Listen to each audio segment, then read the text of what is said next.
Okay, so the Kardashians sat down with Andy Cohen for part 1 of their reunion special, and while they've been pretty open on their show for years, we still learned some juicy new things. Kim revealed that her leaked sex tape with her ex, Ray J, back in 2007 was a big reason for the show's success. And she almost pulled the plug on getting married to Kris Humphries, but went through with it because she didn't want to be known as a runaway bride. Andy also pressed her on what led to her divorce from Kanye. Take a look. If I asked you point blank, why did your marriage not work? What would you attribute it to?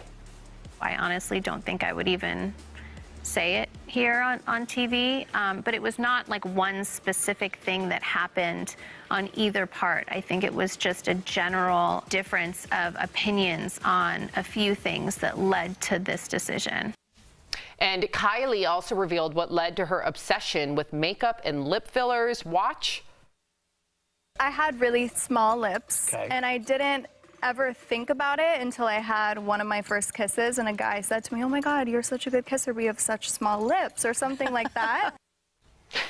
I laugh because I can relate. You not only, well, I think when someone tells you something like that when you're little, not only does it stick with you, it can motivate you. And she's a billionaire mogul now about lips. And I'll just tell you this. I grew up and a lot of people told me, you talk too much.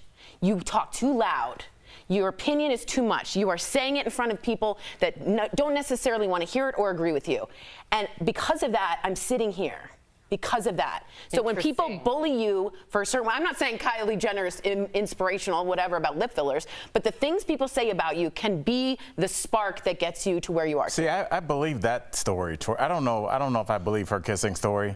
She told Of course. I don't believe that. Women remember that. It's like when your preacher has like a fake story to get into something in the Bible. Girls remember that moment. No, we some remember skateboard kids asked me about Jesus. No, they didn't. No, they did. When you're a teenager, Al, you do hear that fuller lips make you a better kisser and yada, yada, yada. So, so as someone who doesn't have full lips, I 100% completely agree with her that probably was brought up and it led to an insecurity that, thank God, sparked a business. I think Erica agrees with me for 2 straight days. I'm just going. I don't know. You think you agree? I see that face. I was just stuck on yada yada. Oh, yeah. Okay. What did you think about Kim and her talking about, we didn't get to see the clip, but Kris Humphries? Oh, yeah. Well, you know, this was kind of like the fourth wall was being broken because, of course, they've been transparent, but a lot of people feel like the whole thing is curated, and I'm sure a big portion of it is. But to really address the elephants in the room that have never really specifically been addressed, of course, everybody knew that the sex tape with Ray J was the catalyst to her initial success, how we knew her. Of course, we all saw what went down with Kris Humphries, but that's also a good teachable moment, too, because I'm just saying, I've never been the biggest Kardashian fan, but I always respect someone who hustles, and that's how you achieve your success. I'm not going to ever say anything disparaging about someone's hustle. However, with the Kris Humphries thing, think about that. When you get engaged to someone, anyone, and even if you're a little on the fence about it, this machine happens where it's very difficult to stop the train. So if you're having second thoughts, it's like, well, I don't want to hurt this person's feeling. I don't want to disappoint my parents. I don't want to blah, blah, blah, blah. And we ultimately, booked the venue. We are right. So it's like, just hard stop because it's going to happen one way or the other. It's going to end. I think, Erica, you should remind people you can stop the train.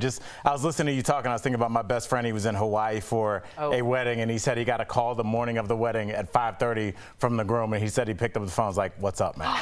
and that was it. They did not get married, and life continued. Really? She was doing some very questionable things. This was a person that came from a wealthy background from his family, and she was starting to say things and leak things. And the wedding did not go on. And last I checked, they're both still alive. But it's like the machine you said, you don't want to stop because people's mother-in-law's in town and all that. Who cares? If it's not right, don't do it. Woo! All right.